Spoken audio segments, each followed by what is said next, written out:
एक लड़की की शादी होती है एक लड़के से। और लड़के के परिवार में सिर्फ पिताजी होते हैं, माताजी नहीं होती और भाई बहन भी नहीं होते।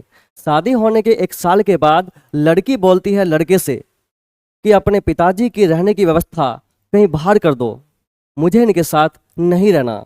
लड़का बोलता है कि तू ये क्या बोलती है, ये मेरे पिताजी हैं, इनसे अलग मैं रह नहीं सकता।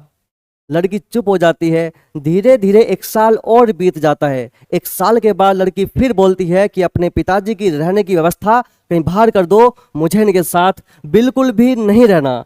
लड़का फिर बोलता है कि ये मेरे पिताजी हैं, ये जो पिताजी के कंधों पर घाव के निशान हैं, ये वो निशान है जब बचपन में पिताजी मुझे अपने कंधों पर बैठाकर घुमाया करते थे।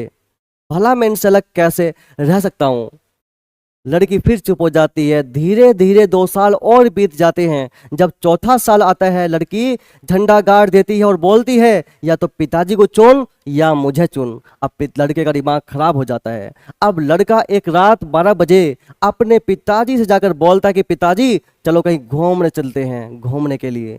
और पिताजी को जंगल में कहीं बहुत दूर ले जाकर बोलता है पिताजी से कि पिताजी तुम्हारा मेरा साथ बस यहीं तक का था, अगर मैं तुम्हें रखता हूं तो पत्नी का साथ छूट जाता है, वैसे भी आपका समय तो पूरा हो ही गया, पत्नी तो मेरे साथ जन्मों जन्मों तक रहेगी और अब हम जीवन में कभी नहीं मिलेंगे। पिताजी ने रोते हुए कहा कि बेटा एक काम कर, तू मुझे यहाँ से 5 किलोमीटर आगे छोड़।